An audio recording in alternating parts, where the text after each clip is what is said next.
과 작은 돌. 뒤에 설명하겠지만 10돌은 마지막 때에 등장할 적그리스도의 나라입니다. 이렇게 연방으로 이렇게 구성된 이월도 오죠. 그리고 작은 돌은 뭐예요? 거기서 일어나게 될 적그리스도, 세상의 왕, 마지막 왕입니다. 작은 돌에 관한 예언의 말씀입니다.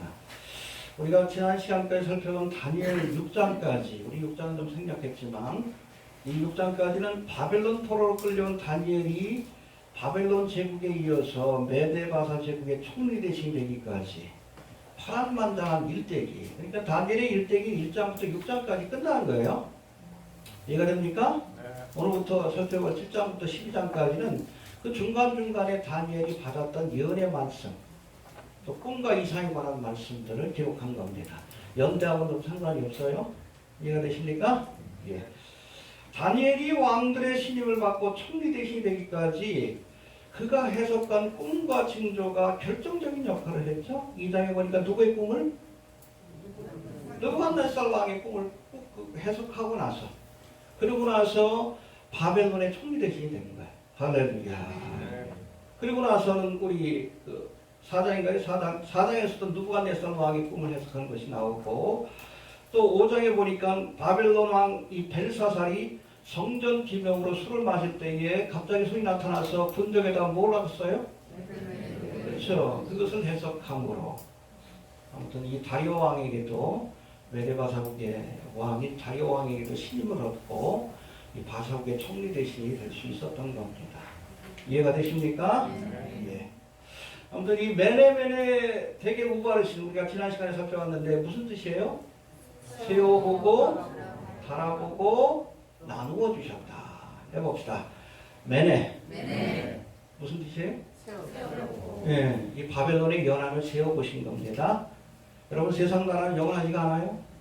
우리 삶도 영원하지 않습니다. 인생이 70이요 건강하면 81호되 그 연수의 자랑은 수고와 슬픔뿐이요 신속기간이 날아가나이다. 저도 뭐 내일 모레면 이제 60인데 얼마 안 남은 거예요. 70 넘으신 분들은 내가 천수를 다했다, 그렇게 여기시면 됩니다. 덤으로 사는 인생이다, 이렇게 보시면 돼요. 우리가 시기와 연한을 분별할 수 있는, 지어볼 수 있는 지혜가 필요해요. 지금은 자다가 깰 때입니다. 인류의 역사가 끝으로 가고 있잖아. 그걸 알아야지. 그렇잖아요. 세상이 이렇게 흘러가는데 그걸 몰라. 그걸 뭐라고 해요? 철없다 그러지, 철없다고. 철 모르는 소리예요, 철 모르는 소리. 한국교회도 철이 없어. 성경이 예언한 마지막 때를 향해 나아가고 있는데 그걸 몰라. 철이 없는 거지. 언제 철 들라고 해? 아무튼 매네매네 해야 돼요. 시기와 연한을 우리가 세워볼 수 있는 지혜가 필요합니다. 아무튼 바벨론의 시간 하나님께서 정하셨어. 세워보시고 벨사살에게 끝났다. 너로 이제 끝났다. 이 벨사살 왕조로 이제 끝났다라고 말씀하시는 겁니다. 그리고 대결은 무슨 뜻이요? 바라본다. 이 벨사살을 보니까 왕이 될 만한 자질이 못 돼. 그러니까 저에게 왕권을 주신 하나님을 모독하면서, 그렇죠? 성전 기명으로 술을 마시고 우상에게 영광 돌리고, 하나님 침노하셨지. 얼마 전에 그 코로나19 무당 구판 열렸대? 안 돼요. 박근혜 정부 때도 그랬죠. 뭐 성황당랑, 오방당 뭐 이게 해가지고 무당들 불려놓고 그렇게 취임식하다 결국에는 탄핵당했잖아요. 중간중간에 보면 국회에서도 구판을 벌인 적이 있어요. 그건 돈 받으면 안 돼. 예? 하나님이 침노하실 만한 일들입니다. 겸손해야 돼요. 벨사살처럼 될 수 있어요. 문재인 씨도 겸손해야 합니다. 권력을 가진 사람들. 역사의 주관자가 이 다니엘서 전체의 주제예요. 하나님이 역사의 주관자가 되신다. 알파와, 그렇죠, 끝을 하나님이 정하셨다. 그 계획대로 진행되는 것들을 역사가 증명해주고 있어요. 우리가 그걸 지금 살펴보고 있는 거예요. 그 다음에 우바르신, 베레스라는 뜻인데 나눠준다. 그렇죠? 자격이 안 되니까 메데와 바사, 페르시아 제국에 내 나라를 이렇게 나눠줄 것이다. 그 예언이 언제 이루어졌어요? 바로 그날 밤에 다리오 왕에 의해서. 결국에는 이 바벨론이 무혈입성을 해서 한 번의 전투도 치르지 않고 그렇게 메데바사 제국으로 넘어가게 되고, 그리고 벨사살 왕은 그날 죽었어요. 그래서 말씀드렸죠? 느부갓네살은 깨달으라고 치셨고, 그렇죠? 특별히 7년의 혼란. 그러나 벨사살은 죽으라고 치신 거예요. 왜? 보고도 깨닫지 못하고. 깨달아야 합니다. 깨닫지 못하면 벨사살처럼 하루아침에 죽어요. 하루아침에. 이해가 됩니까?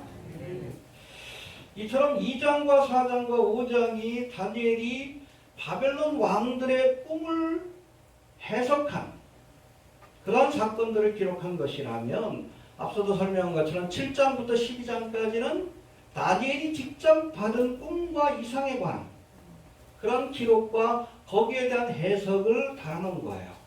이해가 됩니까? 그래서 7장에서는 뭐 짐승에 관한 환상을 설명하고 있고, 8장에서는 헬라 제국에 일어난 바사국 다음에 일어난 헬라 제국에 관한 수염소와 순양에 관한 그런 환상, 몽조에 관한 그런 기록이 나오고, 9장에는 우리가 잘 아는 70일, 이스라엘 백성들에게 몇 년을? 70이에요. 77이 49, 490년. 이스라엘의 왕권을 회복하는 기간. 할렐루야. 멸망하는 기간이 490년. 그리고 70년의 바벨론 포로. 그리고 회복하는 시간이 490년이에요. 이해가 됩니까? 70일의 중간기에 지금 있다라고 우리가 보시면 됩니다.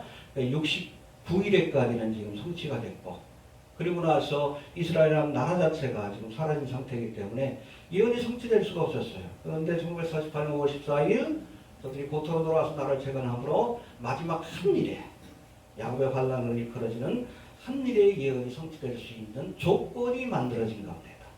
알겠습니까? 이제 교회가 떠나가야 돼.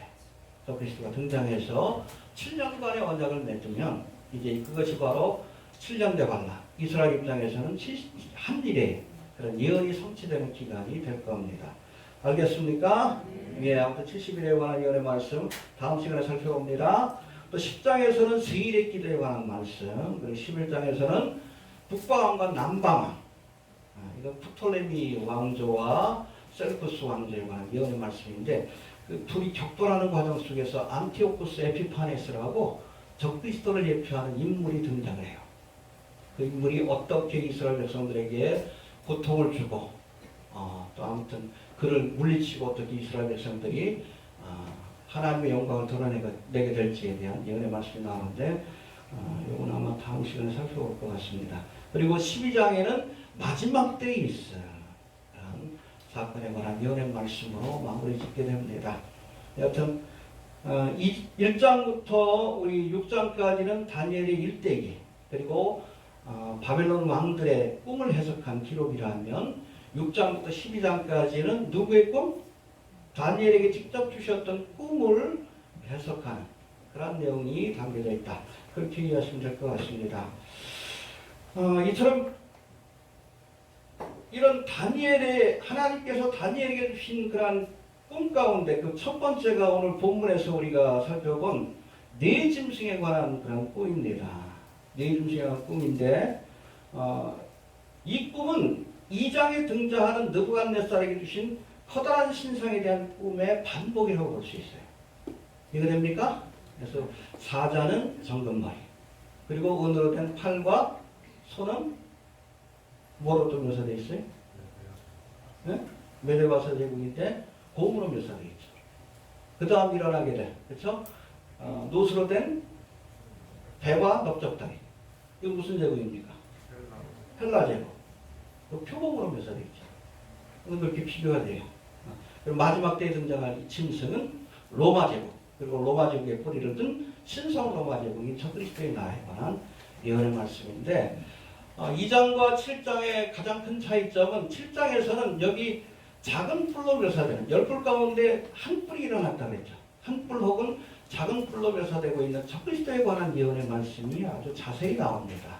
오늘 이 말씀을 통해서 이 마지막 때에 등장하게 될 적그리스도의 나라, 그렇죠? 10뿔이죠. 그리고 적그리스도 뭡니까? 작은 뿔. 작은 불에 관한 예언의 말씀을 우리가 살펴보는 시간을 좀 갖도록 하겠습니다.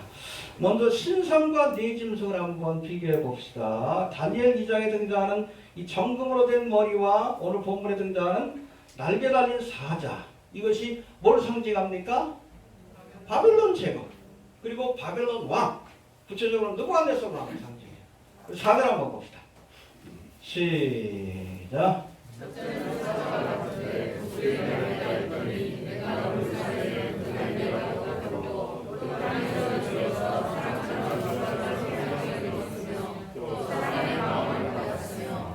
네, 그렇죠. 첫 번째는 사자와 같은데 이건 바벨론과 느부갓네살 왕이에요. 독수리의 날개가 있더니 내가 볼 사이 그 날개가 꼽혔고 하나님께서 저의 권세를 패하신 사건. 7년의 환난입니다. 그래서 짐승처럼 짐승의 마음을 갖게 되었죠. 그러다 하나님께서 그에게 사람의 마음을 돌려주십니다. 할렐루야. 그걸 말씀하는 거예요. 또 두 번째, 2장에 나오는 은으로 된 가슴과 팔은 오늘 본문에 등장하는 이 곰, 메데 바사 제국을 상징합니다. 5절 한번 봅시다. 시작. 나는 짐승이고 둘째는 곰과 같은데 그것이 하늘을 줬고 그 위에 이스라엘에는 새 갈대가 걸렸는데 그에게 말하는 자가 있어 이르기를 일어나서 많은 고기를 먹으라 하였으며. 예, 이 바벨론 다음에 등장할 나라가 메데 바사 제국인데 곰으로 묘사되어 있어요. 근데 갈빗대 세 개를 물고 있었다. 이거는 메데 바사 제국이 무너뜨린 나라들을 상징합니다. 첫 번째는 바벨론을 무너뜨렸고 그걸로 끝난 것이 아니라 애굽을 무너뜨렸습니다. 그리고 또 하나는 리디아라고 해서 소아시아 지역. 바벨론보다 훨씬 큰 제국을 만든 거예요. 알겠습니까? 그 예언의 말씀 그대로 이루어진 겁니다. 그 다음에 세 번째는 노스로 된 배와 넓적다리 헬라 제국이죠. 이 본문에 나오는 머리가 넷이고 날개가 넷 달린 이 표범. 우리 6절 한번 봅시다. 시작.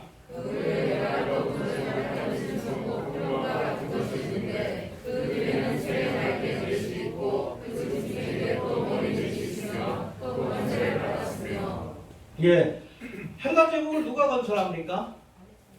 알렉산더 대왕이 건설해요. 근데 알렉산더 대왕이 세계 정복을 마치고 나서 그 다음에 방탕한 삶에 빠져요. 허탈했는지 더 이상 정복할 땅이 없다라고 여기서 허탈했는지는 몰라도 향락에 빠집니다. 술에 빠지고 아무튼 그 동성애에 빠지고 결국에는 뭐 32인가 33 어린 나이에 세상을 떠납니다. 후사를 남기지 않고. 그러니까 나라가 불안하지. 그 밑에 있던 4명의 장군들에 의해서 결국 이 나라가 넷으로 나눠지게 돼요. 헬라 제국 자체가. 그래서 대표적으로 보면 이스라엘을 중심으로 해서 북쪽에 있는 셀루쿠스, 지금의 시리아 땅입니다.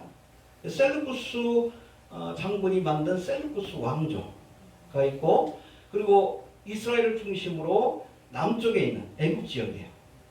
애굽 지역을 통치하는 프톨레미라고 하는 장군이 다스리는, 여기 그것이 그 사람들이 하나의 왕조를 만들게 되는데 프톨레미 왕조가 있고, 그리고 왼쪽으로는 소아시아 지역을 다스리던 마케도니아, 소아시아 지역을 다스리던 니시마쿠스라고 하는 그 장군이 만든 왕조가 있고, 그리고 본래 그리스의 땅이었던 헬라 지역을 다스리는 카산더라는 그런 장군이 만든 그런 나라. 그러니까 4개의 나라로 나눠지게 되는데, 여기 관한 예언이 8장에도 나옵니다. 그래서 8장에 보면은 순양과 2개의 뿔이 있는 순양과 그리고 1개의 뿔이 있는 순념소가 대결을 벌이는데, 이 뿔이 누구를 상징해? 순념소가 뭘 상징합니까? 헬라 제국의 알렉산더 대왕을 상징해요. 그래서 이 순양을 물리치죠. 바사 제국을 무너뜨리는 거예요. 바사 제국을 무너뜨리고 나서 이 뿔이 뽑히고, 큰 뿔이 뽑히고 거기에 4개의 뿔이 났다라고 말씀합니다. 헬라 제국이 4개로 나눠지게 되는데, 가장 중요한 것은 여러분, 모든 성경의 역사는 어디를 중심으로 해서 기록이 되고 있습니까? 이스라엘을 중심으로. 그래서 4개의 왕조 가운데 특별히 밑에 있는 프톨레미 왕조, 그리고 위에 있는 셀루쿠스 왕조가 서로 전쟁을 벌여요. 땅을 차지하기 위해서. 특별히 세상의 중앙인 이스라엘을 차지하기 위한 전쟁이 벌어집니다. 그래서 프톨레미 왕조가 강할 때는 프톨레미 왕조가 이스라엘을 차지하고, 또 셀루쿠스 왕조가 강할 때는 셀루쿠스 왕조가 이 땅을 차지하게 되는데, 아무튼 이렇게 전쟁을 벌이는 가운데 이 북방왕인 셀루쿠스 왕조 가운데 8번째 왕이 안티오쿠스 에피파네스라고, 거기에 관한 그 말씀들은 8장하고 17장에 자세히 나오는데, 그가 성경에서 적그리스도를 예표하는 대표적인 인물이에요.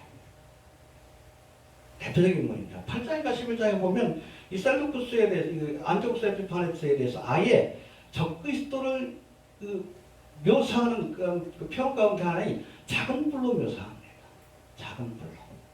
그만큼 이 안티오쿠스 에피파네스의 행적이, 북방왕입니다, 적그리스도의 행적하고 너무나 유사하고, 이 안티오쿠스 에피파네스의 행적을 보면 앞으로 등장할 적그리스도가 어떤 일을 행할지를 우리가 살펴볼 수 있는 단서를 발견할 수 있기 때문에 이 안티오쿠스 에피파네스에 대한 연구가 굉장히 중요합니다. 이건 좀 다음 시간이나 다다음 시간에 걸쳐서 한번 살펴보도록 하겠습니다. 예. 해봅시다. 성경의 역사는 이스라엘을 중심으로 진행이 되는 것이다. 알겠습니까? 이스라엘을 중심으로. 왜냐하면 이스라엘이 세상의 중심이기 때문에. 알겠습니까? 어디 나와요? 혹시 아십니까?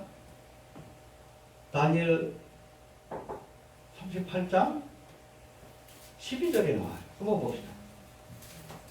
아니, 에스겔서입니다. 에스겔 38장 12절에 나옵니다.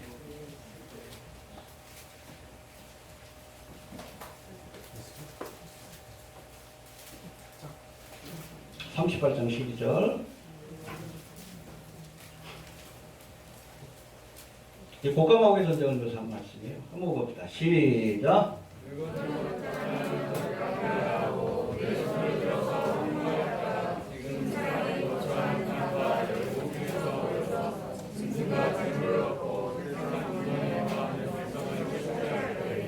예, 세상의 중앙에 거하는 백성.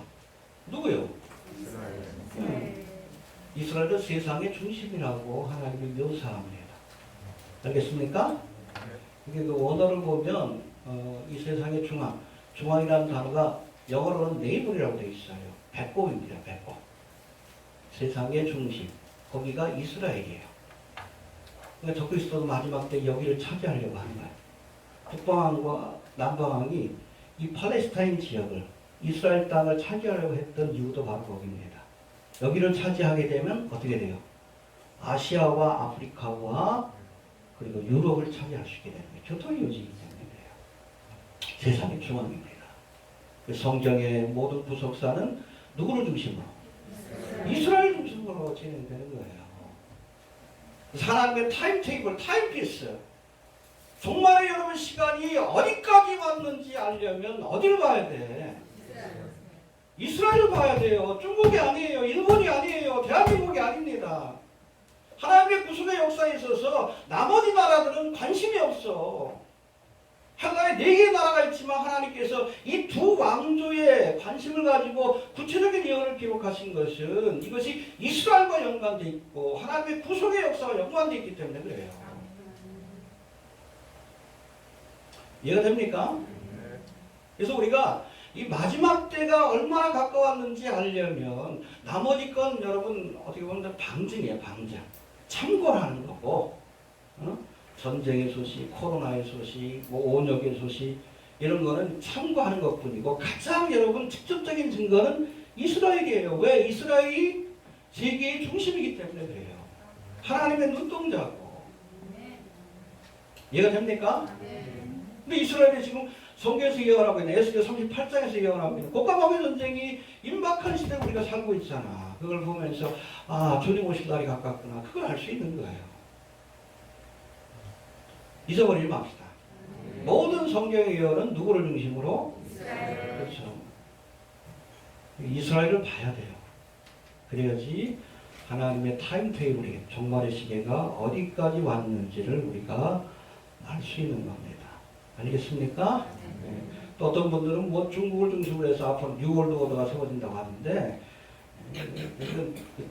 성경을 몰라서 그래.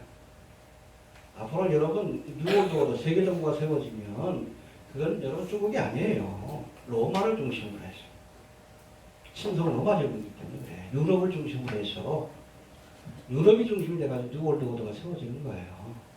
알겠습니까? 중국이 아닙니다. 미국도 아니에요. 유럽이에요. 유럽. 적그리스도가 유럽에서 나올 가능성이 높은 거예요. 물론 넓은 의미에서 보면 미국도 한때 유럽의 식민지였기 때문에, 영국의 식민지였기 때문에 이 북미까지도 유럽으로 포함될 수는 있어요. 그러나 아무튼 뉴월드 오더 마지막 때에 등장할 적그리스도의 나라는 로마의 뿌리를 두고 있기 때문에 유럽 지역에서 나올 것이다. 그렇게 보는 것이 맞습니다. 왜 이런 얘기를 하냐면 뭐 갑자기 그냥 뭐 김정은이가 뭐 적그리스도다 뭐 엉뚱한 소리 하는 사람도 있어서 그래. 시진핑이 적그리스도다. 아니요. 코백이지. 예수님 당시에 적그리스도를 예표했던 인물은 네로예요. 로마의 황제입니다. 적어도 적그리스도가 등장할 때는 신성 로마 제국, 로마 제국을 다시 재건하겠다. 어디서 나오고 있어? 중국에서는 아니지. 아프리카에서 아니지요. 유럽에서 나오지. 유럽을 주목하고 이스라엘을 주목해야 되는 거예요. 성경을 보니까 엉뚱한 분석들을 하는 거예요. 자꾸. 네? 진영의 논리에 빠져가지고. 해봅시다. 이스라엘이 세상의 중심이다. 하나님의 여러분 가장 일차적인 관심은 이스라엘이요. 이스라엘과 열방이 이방 나라들이. 이해가 되십니까? 예. 마지막으로 오늘 본문에서 큰 천지를 가진 넷째 짐승 우리 7절 한번 봅시다. 7절 시작. 내가 이상 가운데 그 안에 본 넷째 짐승은 무섭고 놀라며 또 우리 강하며 또 천지가 있어서 보고 부서뜨리고 그 나무를 발로 밟았으며 이 짐승은 땅의 모든 짐승과 다르고 또 열불이 있어서 이제 큰 천지를 가진 넷째 짐승 철로 된 이빨 뭐가 연상이 됩니까? 철로 된 종아리와 철과 진흙이 섞인 발 이 로마 제국을 상징합니다. 근데 이 짐승의 모양이 어떻게 생겼어요?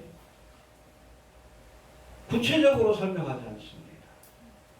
그래서 여기 보면 여기에 대해서 설명하는 그 뭐 인터넷 자료들을 보면 공룡으로 묘사해 놓기도 해. 아무튼 이 다니엘이 보기에는 자기가 보았던 짐승의 모습은 아니에요. 그런데 이전 짐승보다 훨씬 사납고 머리에 10개의 뿔이 있고 이 10개의 뿔이 뭐예요? 뉴월드 오더지. 10개의 연방. 그 가운데 작은 뿔이나 난다. 이 적그리스도죠. 그래서 여러분 적그리스도의 나라는 어디에 뿌리를 두고 있다? 중국이 아니에요. 아프리카가 아니에요. 유럽, 로마의 뿌리를 두고 있는 거예요. 알겠습니까? 예. 흥미로운 것은 우리가 똑같은 적그리스도의 나라를 묘사한 세상 나라를 묘사한 예언의 말씀인데 2장에서는 그 나라를 뭐로 묘사하고 있어요? 신상으로. 아름다운 신상의 모습으로 그렇게 묘사하고 있는데 7장에서는 사나운 짐승의 모습으로 묘사하고 있어요. 왜 그렇다고 했죠? 2장은 누가 본 거예요? 느부갓네살의 입장에서 바라본 세상 나라예요. 아름답지. 그렇죠? 아름다운 신상으로 보이는 거예요. 그러나 여러분 7장은 누구의 관점에서? 믿음의 사람인 다니엘의 관점에서 바라본 금신상으로 묘사됐지만 실제로 여러분 다니엘의 입장에서는 이 금신상인 여러분 이 느부갓네살에 의해서 바벨론에 의해서 이스라엘이 멸망받았어. 짐승이지 짐승.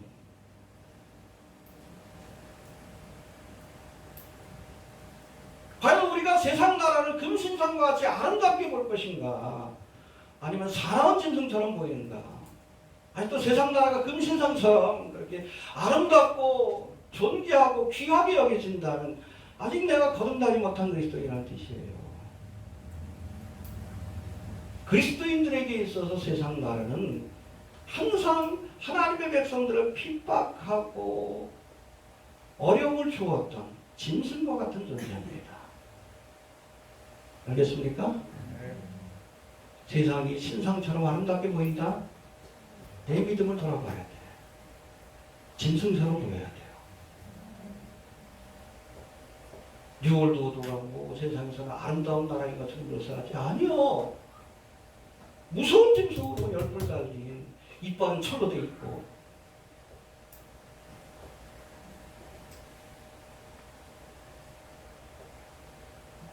짐승처럼 보여야 합니다. 이해가 됩니까?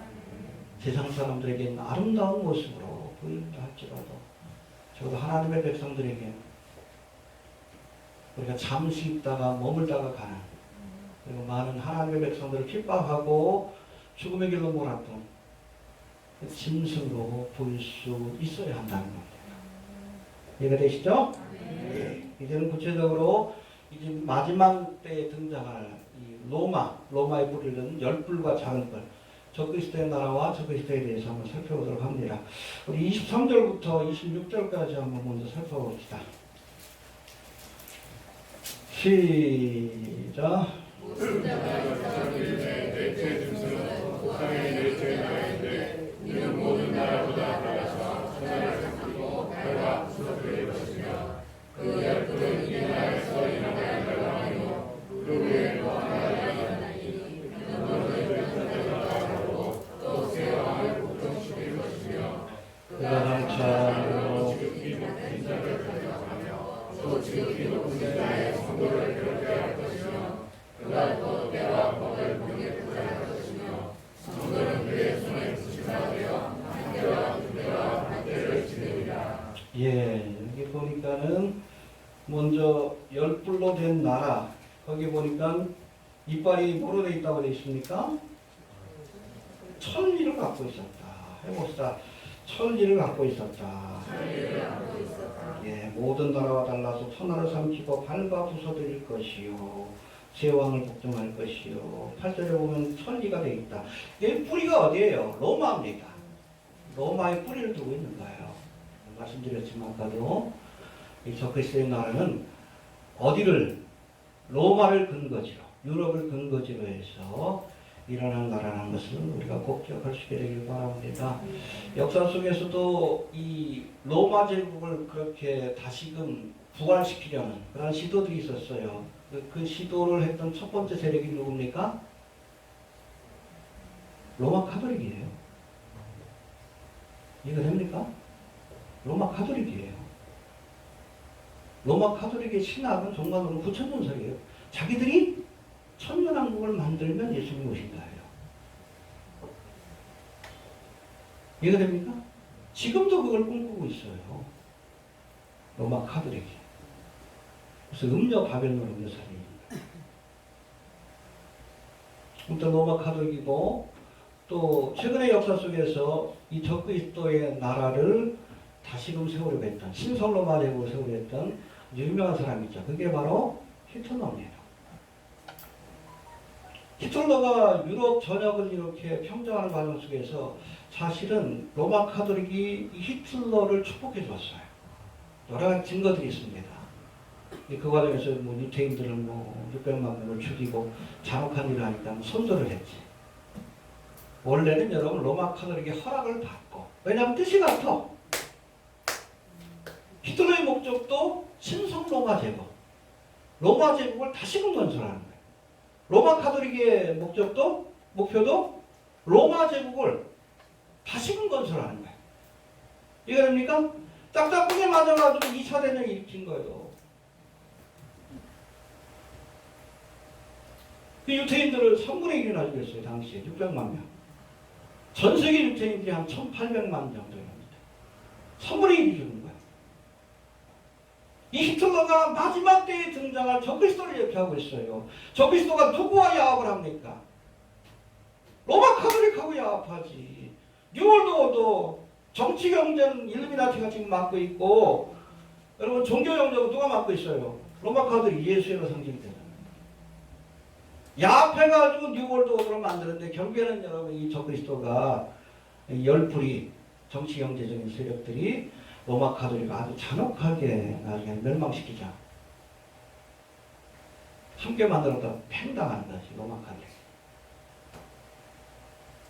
흥미로운 것은 2차 대전 당시에 적그리스도를 예표했던 이 히틀러가 하나님의 성민인, 하나님의 백성인 유대인들을 3분의 1을 죽였는데, 여러분 스가랴 14장인가 보면 마지막 때에 등장할 적그리스도는 3분의 2를 죽인다고 되어 있어요.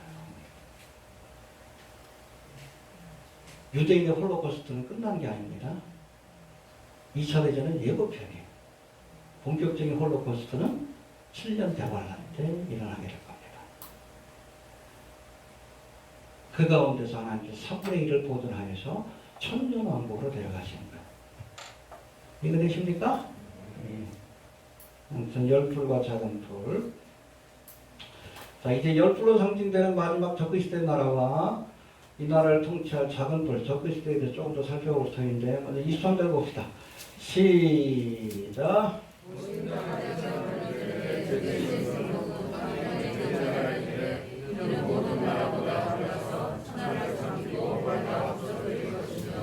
네, 해봅시다. 천하를 삼키고 밟아 부숴드릴 것이다. 여러분, 바벨론, 페르시아, 헬라, 로마가 큰 제국을 건설하긴 했지만 이거는 중동 지역에 한정된 나라입니다. 그렇죠? 그러나 마지막 때에 등장할 적그리스도의 나라는 전 세계를 아우르는 나라예요. 뉴월드 오더입니다. 이해되십니까?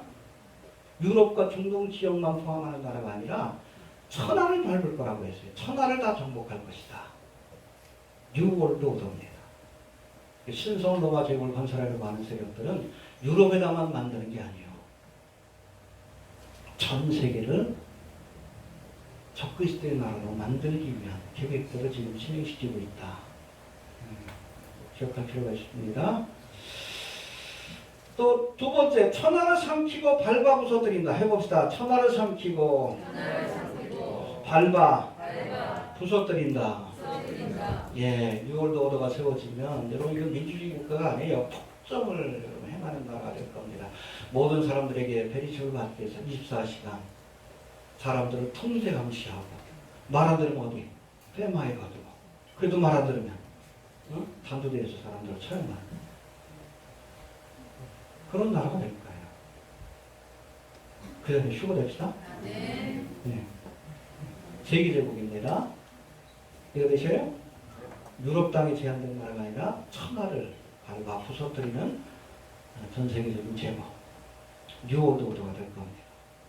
예, 그 다음에 두 번째, 20절 한번 봅시다. 시작. 또 그것의 머리에는 열풀이 있고 그 위에 또 다른 풀이 나오매 새 뿌리가 앞에 빠졌으며 그 뼈에는 눈도 있고 그 파란 잎도 있고 그 모양이 우유보다 강하여 보이는 것이다. 예, 여기 그 머리에 열뿔이 있다. 그러니까 마지막 때에 천하를 밟을 세계적인 제국은 10개의 권역으로 나뉘게 될 거예요. 이게 1973년 로마 클럽에서도 발표를 했고 2차 대전 뒤에 유엔에서도 밀레니엄 프로젝트라고 해가지고 세계를 10개 권역으로 나눠서 통치할 계획을 지금까지도 진행시키고 있습니다. 그게 바로 열뿔이에요. 근데 마지막 때 이 열뿔이 완성되고 나서 뉴월드 오더가 완성되고 나서 작은 뿔 하나가 올라와서 세 뿔을 뽑아낸다고 했어요. 세 뿔을 뽑아내는데, 그러니까 10개의 연방 가운데 세 연방을 무너뜨리고 스스로가 왕이 되는, 그 지역은 자기가 직접 통치하는 거예요. 어떤 나라가 될지 몰라요. 아마 유럽연합이나 중동이나 아니면 동유럽 혹은 뭐 러시아 이런 나라들이 될 가능성이 높아요. 어찌됐든 이게 바로 적그리스도인데, 이 적그리스도에게는 눈이 있고 큰 입이 있다고 했어요. 큰 말을 하는 입이 있다고 했어요. 빅마우스입니다. 말을 워낙 잘해가지고 사람들을 미혹하게 될 거예요. 그죠? 7년 대화단을 묘사한 여러분, 요한계시록 6장에도 보면 이 백마를 탄 자, 적그리스도가 등장하는데 첫 번째 인을 뗐을 때, 그때 활을 들었지만 화살이 없어. 그게 뭐예요? 사람들에게 무기로 위협하지만 실제로 전쟁을 통해서 뉴월드 오더를 만드는 게 아니에요. 세계를 정복하는 것이 아니라 뭐로? 말로. 말 잘하는 사람을 조심하십시오. 히틀러 연설 들어봤어요? 그랬잖아요. 아멘 소리가 나온다. 얼마나 감동적인지. 내가 저가 독일어를 몰라. 근데 다 듣기만 해. 근데 히틀러 전기를 쓴 사람이 얘기를 해요. 평상시에 여성스럽대. 너무 초곤초곤하고 사람이 여성스럽고 미술하던 미술학도 아니에요. 그런데 달에만 서면 딴 사람이 된대요. 실제로 딴 사람이 되는 거예요. 사탄 마귀가 그 입술을 관장하는 거예요. 사람들을 미혹하는 거지. 독일 사람들을 다 미혹해요. 전쟁에 휘몰아서 사람들을 죽이는 거죠. 마지막 때에 적그리스도가 그럴 거예요. 지금 적그리스도 후보 가운데 하나인 누구요? 후슈노. 얼마나 말을 잘할지 몰라. 마크롱도 선거 때 이렇게 했던 거 보니까 어우 히틀러 같아. 야리야리하게 생겼잖아요. 얄쌍하게. 근데 말하는 거 보니까 히틀러 같아요. 얼마나 강한지, 어조가 강하고 사람들한테 호소력이 있는지 한번 연설하면 사람들이 다 빨려든대. 앞으로 일어날 적그리스도가 그럴 거예요. 빅마우스를 가진 사람입니다. 코는 없는데 입은 있잖아. 이걸로 사람들을 미혹하고 하나님을 대적하고 참남된 말로.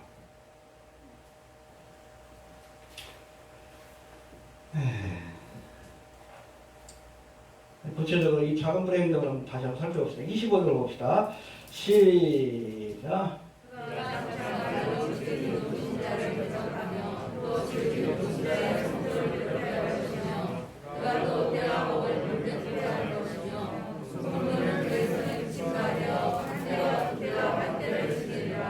네, 여기 보니까 장차 말로 지극히 높으신 자 하나님을 모독하고, 그렇죠? 마크롱이 얼마 전에 그랬죠. 뭐 하나님을 또 신성 모독해도 그건 별 큰 죄가 아니다. 신성 모독은 죄가 아니다. 하나님을 대적하는 말이다. 언제부터인가 여러분 미국에서 헐리우드에 지저스라는 단어 자체가 욕으로 바뀌었어요. 하나님을 대적하는 말들입니다. 몇 년 전에 그 방탄소년단이 피땀 눈물이라는 그런 뮤비를 발표한 적이 있는데 그게 데미안을 소재로 했다고 본인들이 밝혀요. 이 데미안은 적그리스도입니다. 적그리스도에 관한 소설이에요. 어린 시절에 관한 소설입니다. 그 뮤직비디오에 보면 한 멤버가 보좌에 앉아있어. 적그리스도처럼. 활을 들고. 생각나죠? 누구요? 적그리스도지. 근데 그 밑이 예수님의 보혈이에요. 예수님의 보혈을 깔고 앉아서 활을 들고 있는 모습을 보여줘요. 나중에 화살을 쏴가지고 성모상을 딱 깨부수는 그 장면이 나와요. 하나님을 대적합니다. 그러고 세계적인 스타가 된 거예요. 왕따. 지옥 갈 겁니다. 그러고서 몇 년 전에 그거 발표하고 나서 미국에서는 일름날칠이 얼마나 좋아? 예수님을 모독하고 적그리스도를 칭송하고 정확하게 묘사하고 있죠. 근데 얼마 전에 적반하장도 유물씨 막 그냥 방탄을 모독했다고 막 블로그에 있는 글 좀 내리라고. 누가 누구를 모독해? 공개적으로 예수님을 그렇게 모독하는. 보혈을 깔고 앉아가지고. 앞으로 적그리스도가 그렇게 할 겁니다. 이번에 뭐 누군가가 자꾸 글 써달라고 그러는데 방탄에 그 멤버 하나 가지고 무슨 대추탄가? 뮤직비디오를 발표했어요. 보면 한쪽 눈에 이게 칼자국이 있는. 애꾸름이지, 적그리스도지. 반란을 일으키는 내용이 반란을 일으키는. 세상의 왕을 무너뜨리고 자기 세상을 만드는. 예수님을 무너뜨리고 자기가 이제 세상을 통치한다. 적그리스도에 관한 메시지 아니에요.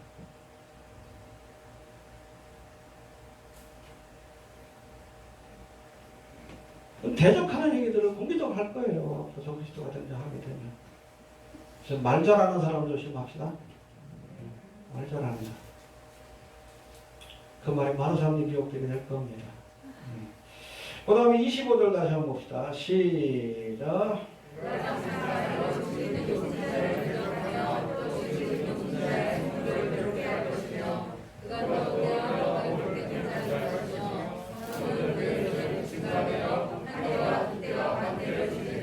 예, 두 번째가 때와 법을 변개시킬 것이다. 해봅시다. 때와 법을 변개시키려 할 것이다. 때에 해당되는 히브리어 제마는 정한 기한이라는 뜻으로 창조 당시 하나님이 정하신 시간의 흐름을 의미합니다. 또 법은 나트라고 해서 하나님이 정하신 원리와 법칙, 자연의 섭리 이런 걸 의미해요. 근데 이거를 변하려고 해요. 하나님의 창조 질서를 무너뜨리게 하는 일들을 행할 겁니다. 하나님께서 결혼의 제도를 어떻게 정하셨습니까? 한 남자와 한 여자. 무너졌죠? 동성애를 통해서. 그 뒤에 누가 있어? 적그리스도의 세력이 있는 거예요. 그래서 인간의 유전자와 동물의 유전자를 이렇게 결합해가지고 이게 쥐인지 사람인지 돼지인지 사람인지 이게 때와 법을 변개시키는 행위예요. 그냥 놔두면 인류 종족 자체가 사라질 위기에 처하게 됩니다. 주님이 빨리 오셔야 돼. 그 다음에 25절 하반절에 보니까 저에게 주어진 시간이 한 때와 두 때와 반 때. 몇 년이요? 여기서 한 때는 1년이에요. 1년과 두 때. 2년. 3년이죠? 반 때. 3년 반. 1260일. 이해가 됩니까? 이스라엘의 1년은 365일이 아니라 360일이기 때문에 성경에도 나와 있잖아요. 그러니까 여러분 7년 대화단이 시작된다고 곧바로 적그리스도가 정권을 잡는 게 아니에요. 그러니까 뉴월드 오더로 완성하고 세상의 왕으로 등극하기까지 3년 반의 시간이 걸린 거예요. 사람들을 막 미혹하고 떠버리기 위해서 세계를 10개의 번역으로 편입하고 그리고 나서 왕으로 등극하는 그때가 3년 반이 걸리는 것이고 알겠습니까? 그래서 세상의 왕이 되고 나면 제일 먼저 뭘 해요? 성전에다 자기 우상을 세우는 거예요. 안티오쿠스 에피파네스 셀루쿠스의 8번째 왕이 그 일을 했댔어요. 역사적으로. 똑같은 일이 반복이 될 겁니다. 이스라엘이 들고 일어났지. 이게 마카비 혁명이에요. 친구약 중남이 뒤에. 그걸 기념하는 절기가 하누카라고 합니다. 요한복음에도 나와요. 예수님이 하누카 절기를 지키기 위해서 가시는 장면이 나옵니다. 아무튼 여러분 뉴월드 오더를 완성하고 적그리스도가 세상의 왕으로 등극하기까지의 기간이 3년 반이 걸리는 겁니다. 그리고 실제적인 통치는 3년 반밖에 안 돼요. 그렇게 해서 뉴월드 오더를 만들려고 애쓰고 적그리스도가 세상의 왕이 되기 위해서 애쓰지만 저에게 허락된 시간은 한 때와 두 때와 반 때밖에 안 돼. 웃긴 거지. 수천 년 동안 그 모든 일들을 계획하고 자기 세상을 만들려고 했는데 하나님은 그 기간을 3년 반으로 제한하신 겁니다. 매네매네 하신 거예요. 알겠습니까? 해봅시다. 3년 반 동안 지속될 것이다.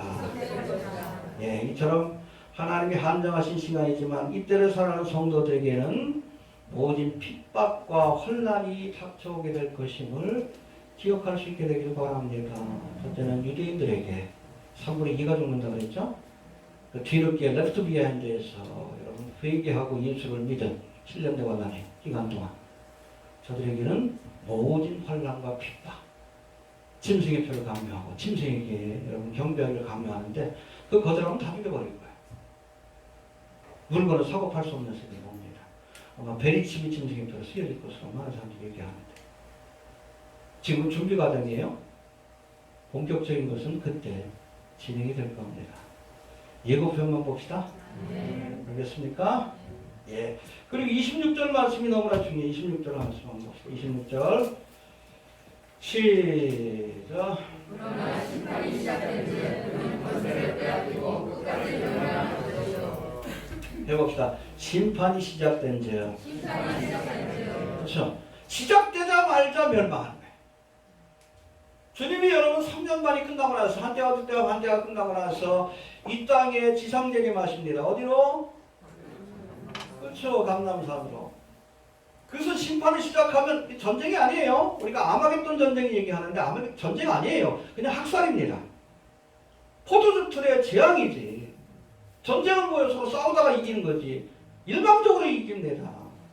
이 무기토 언덕에 동방의 군대들을 이렇게 결집시킨다고 했고, 또 적그리스도의 군대는 예루살렘을 에워쌀 거라는 말씀이 나옵니다. 이해가 됩니까? 이 지원 부대요. 이 동방의 군대들은 예수님 지상대에 맞아서 저들을 밟아버리셔요. 그 피가 말굴레까지 찬다고 했어요. 홍해바다까지 쫙 흘러갈 겁니다. 사이를 통해서 홍해바다까지 흘러갈 거예요. 밟아버리시는 거예요. 아무리 여러분 적그리스도의 나라가 강하다 할지라도 주님의 군대를 이길 수 없다는 것을 우리가 꼭 기억할 수 있게 되길 바랍니다. 싸움이 아니에요. 그냥 심판입니다. 밟아버리시는 거예요. 무기토 언덕에 모인 여러분 동방의 군대들, 아마 대한민국 군대들도 포함될 것 같은데. 그리고 예루살렘을 둘러쓴 적그리스도의 군대들. 예루살렘이 함락되기 직전에 주님께서 감람산에 오셔서 그냥 포도주 털의 심판을 내리시는 거예요. 멸망의 날이 갑자기 찾아오는 거예요. 심판이 시작되자마자 끝이야. 시작했다 끝이야. 알겠습니까? 한순간에 사라질 거예요. 이장에도 나오죠? 뜨인돌이 탁 치니까 끝났어. 먼지처럼 사라져, 세상 나라. 똑같은 거예요. 그래서 세상 나라를 뭐라고 합니까? 장방석이라고 그러는 거예요. 먼지처럼 사라질 것이에요. 뒤에도 나오지만. 아무튼 이렇게 세상 나라를 심판하시고 주님께서 통치하시는 영원한 하나님의 나라, 천년왕국과 이어지는 신선신지 새 예루살렘, 영원한 하나님의 나라를 이 땅에 건설할 것이다. 할렐루야. 27절에 나와 있습니다. 27절. 시작.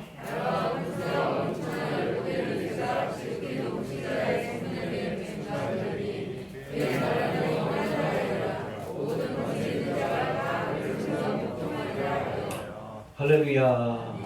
마지막 때에 이 적그리스도의 나라를 주님께서 심판하시고 뜨인돌 대신 예수님이 심판하시고 그 돌이 천하에 가득 차게 되었다. 주님께서 통치하시는 나라 천년왕국이 이 땅에 펼쳐지게 될 터인데 이 나라에 대해서 몇 가지로 설명하는 말씀들을 잠깐 살펴봅시다. 13절 14절 13절 14절 시작.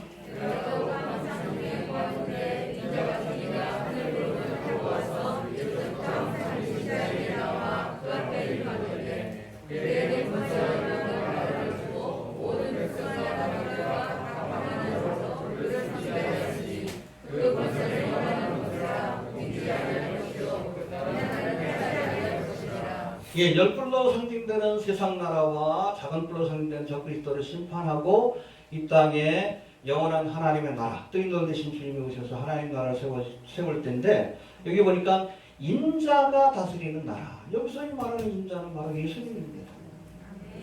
주님이 만왕의 왕으로서 이 땅에 오실 거예요. 백마 타고 그렇죠? 감람산에서 기드론 골짜기를 지나서 예루살렘 성에 입성하셔서 그곳에서 1000년 동안 통치하시고 그 후로 백보자 심판이 끝난 뒤에 신천신지 새 예루살렘에서 영원한 하나님의 나라를 다스리게 될 겁니다. 주님이 다스리는 나라입니다. 여러분 얘기했지만 킹하고 킹덤은 같은 개념이에요. 똑같은 여러분 땅이라 할지라도 예루살렘 땅이라 할지라도 적그리스도가 통치하면 지옥과 같은 세상이 펼쳐지고 주님이 통치하면 하나님의 나라가 되는 거예요. 그래서 우리가 마라나타 하는 거예요. 주님이 오셔야 합니다. 세상 왕들에게 너무 기대하지 마셔요. 주님이 오셔야 합니다. 세상의 왕들이 완벽하다면 주님이 안 오시겠지. 주님이 오셔야 합니다. 해봅시다. 주님이 다스리는 나라다. 저 메시아 왕국에 관한 그런 그 비전에 대해서 쭉 설명하는데 이사야에서 그런 말씀들이 많이 나오죠. 11장에 보니까 그 날이 되면 뭐 독사굴의 어린이가 손 놓고 장난쳐도 울지 않고 어린 양과 사자가 함께 뒹굴며 그게 바로 천년왕국이요. 메시아 왕국이죠. 응? 그런 나라가 펼쳐지게 될 거예요. 할렐루야. 됐습니까? 네. 자, 두 번째, 이 나라는 누구에게 주어지는가? 믿음을 지킨 성도들에게 주어질 것이다 라고 분명히 말씀하고 있습니다. 할렐루야. 해봅시다. 우리에게 주시는 나라다.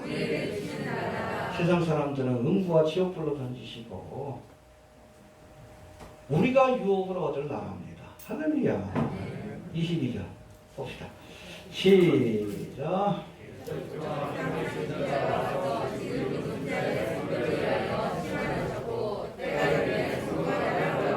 할렐루야. 그렇죠? 핍박을 이겨낸 성도들이 그 나라를 차지하게 될 것이다. 믿습니까? 예, 그 다음 27절도 봅시다. 시작.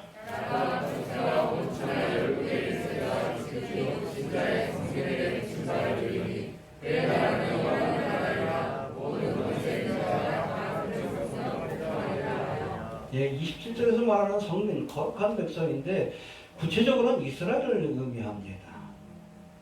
그러니까 이 나라는 1차적으로 이스라엘이 제사장 나라로서 만방을 다스리는 나라입니다. 그리고 우리는 그리스도의 신부인 왕후로서 에스더와 모르드게라고 보시면 돼요. 이해가 됩니까? 네. 하나님의 백성들에게 이 나라를 허락하실 줄로 그렇게 믿습니다. 구속받은 백성들만 들어갈 수 있는 나라예요. 이해가 됩니까? 천년하고 시작할 때는 구속받은 백성들만 들어가요. 양과 염소의 그 심판을 통해서 믿지 않는 자들은 다 주님께서 지옥불에 던지시고 구속받은 백성들만 들어가는데 문제는 뭔가 하면 이 천년왕국 기간 동안에 두 종류의 사람이 있다고 그랬죠? 이미 부활한 성도들. 이 사람들은 시집가고 장가하지 않습니다. 근데 이스라엘 가운데서도 3분의 1을 남겨둔다고 그랬죠? 이 사람들은 우리와 똑같은 육신을 갖고 있기 때문에 시집가고 장가. 후사를 남깁니다. 그리고 환란을 통한 환란 성도들. 순교한 사람들 빼고 이방인들이죠. 이 사람들도 후사를 남겨요. 근데 그 후손들이 몇 년 동안 산다고 해서 이 땅에? 1000년 동안 살죠. 1000년 동안 살면서 계속 사람들이 늘어나는 거예요. 그래서 아마 천년왕국이 끝날 때쯤이면 한 100억 정도까지도 사람이 늘어날 것이다. 그렇게 보고 있습니다. 왜냐하면 사람의 수명이 거의 그냥 나무의 수명처럼 오래 사는 사람은 1000년 사니까 그런 나라로 바뀝니다. 아마 멸종됐던 공룡 같은 것들도 회복될 거라는 생각이 좀 있어요. 그렇게 되는 거예요. 그런데 여러분 1차적으로 환난을 통과하고 그랬던 성도들은 믿음의 시험을 통과한 사람들이에요. 근데 그 후손들은 예수님이 직접 통치하는 에덴 동산과 같은 곳에서 살지만 진짜로 예수를 믿는지 안 믿는지를 모르는 거예요. 그 믿음을 시험해 보기 위해서 무적행에 가두어뒀던 영으로 하여금 마지막 때에 다시 한번 세상을 미혹하게 하십니다. 미혹하게 할 때 나머지지. 참된 하나님의 백성과 그렇지 않은 사람들. 하나님을 대적하고 예수님을 대적하는 자들을 불러 심판하고 백보다 심판이에요. 그리고선 신천신지 새 예루살렘. 할렐루야. 이게 바로 요한계시록의 말씀입니다. 그래서 우리가 이걸 이해해야 다니엘을 이해해야 요한계시록을 알 수 있고 요한계시록을 알면 다니엘을 우리가 조금 더 깊이 있게 이해할 수 있는 거예요. 이해가 되시죠? 예. 또 우리에게 주어지는 구속받은 백성들만 들어갈 수 있는 나라입니다. 예수를 믿고 구원받은 자들만 하나님의 나라를 유업으로 얻는 거예요. 막연한 나라가 아니에요. 이 땅에 펼쳐질 나라입니다. 천년왕국과 신천신지 새 예루살렘 눈으로 보고 만질 수 있는 나라예요. 이해가 됩니까? 네. 이게 바로 오메가 포인트라고 생각하시면 될 것 같아요. 그리고 마지막으로 27절 다시 봅시다. 시작.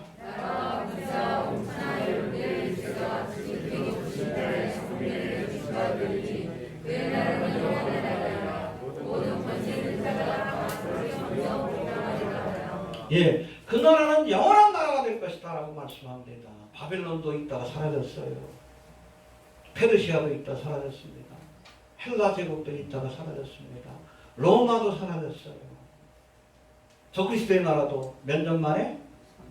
3년 반 만에 사라질 거예요. 세워졌다가 하면 바로 사라질 겁니다. 이후로 펼쳐지게 될 하나님의 나라는 영원한 나라예요. 성도들에게 주시는 나라인 것을 꼭 기억할 수 있게 되기를 바랍니다. 정리합니다. 장사의 땅에 10불 가진 짐승으로 상징되는 마지막 제국. 그렇죠? 그게 바로 뉴월드 오더예요. 유엔에서 추진하고 있는 밀레니엄 프로젝트. 전 세계 10개의 번역으로 나왔습니다.